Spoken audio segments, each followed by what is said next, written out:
Review here. Okay. Well, we've just finished the MIO Memories in Orbit playthrough. Officially done all 19 out of 19 bosses, including the normal and the secret ending boss, as well as some of the optional bosses that you do not have to fight.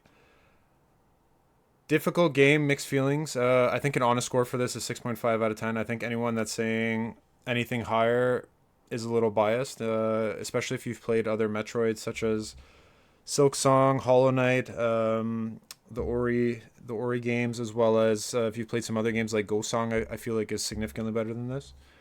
The good for this game is fantastic art direction, really unique, super cool. The environment, the atmosphere, totally nails it. Definitely a unique feel, not like other games.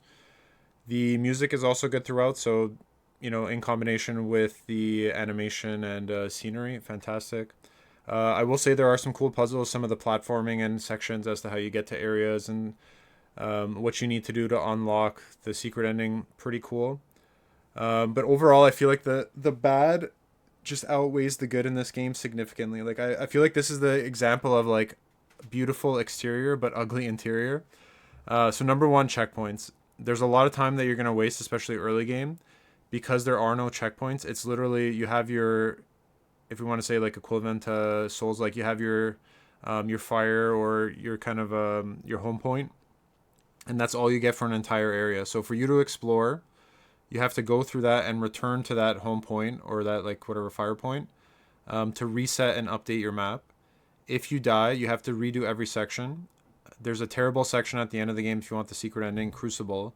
And if you're not using a specific mod, basically you have to go through that whole section to get an item. And it's super long. It's the longest platforming section, difficult.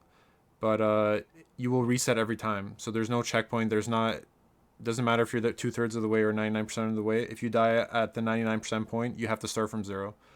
Mega frustrating.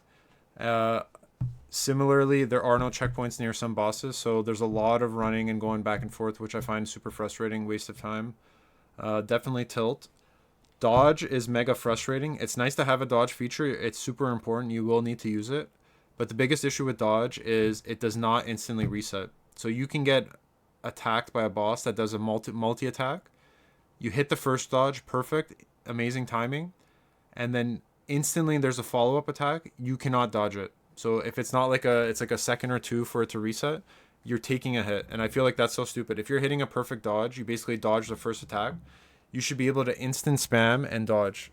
Super frustrating because it cost some fights where it should have just been any traditional game like Sekiro, or if you played it like Nio or any other games where you have a deflect or you have the dodge.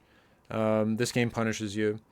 Also super frustrating that you lose health progressively throughout the game. You will lose, depending on how you play it, you will lose 4 or 5 health points. So I think I got up to 11 or 12. It might have been 11. And then I lost 5. So I was down to 6 health at the end of the game. So you're fighting the final boss with only 6 health, even though technically you should have 11. So super frustrating. I feel like that's an intentional design that makes the fights harder than they should be just because you have less health. And I'd say overall the bosses are cool, but relative to other Metroids, nothing really memorable. I'd say Soul and Vin and maybe the final secret boss. But other than that, yeah, the bosses were pretty weak. It's pretty straightforward. The thing with this game is you can't be aggressive because there is no healing. Getting hit is basically costly. So the way that this game forces you to play is learn the pattern, go in, get your one hit, two hit, back out, get your one hit, two hit, back out. So like you're forced to. If you stand in the pocket, you're just gonna get melted by bosses. They'll punish you for that. So 6.5 out of 10. I think if they honestly fixed, if they were to add checkpoints, and the way that they could do it in this game is you get like healing points. Just make it a checkpoint where if I get there and then I die, that's the last place I respawn. That's all you really need to do. That'll solve a lot of problems. Fix the dodge window. So you hit your first dodge. If you hit it, you should be able to instantly hit the second one, assuming that you're obviously pressing it quick enough. And then, I mean, there's nothing you can really do for the bosses and the health if they want to keep the health. But I think at this point, it's a core feature. So I would honestly say if you're going to purchase this, try to play it on Game Pass if you can, if you have it. Probably worth it on sale. It's tough to justify the full price, just at least for me, with the quality of life issues.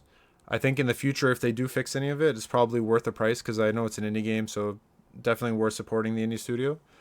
But yeah, difficult. It's difficult when there's other better Metroids. Like Go Song, in my opinion, is the most underrated indie Metroid. I think it's way better than this, especially like that has a unique art style which never got some love. Also, a super difficult game. I'd say harder than this. Way better boss fights.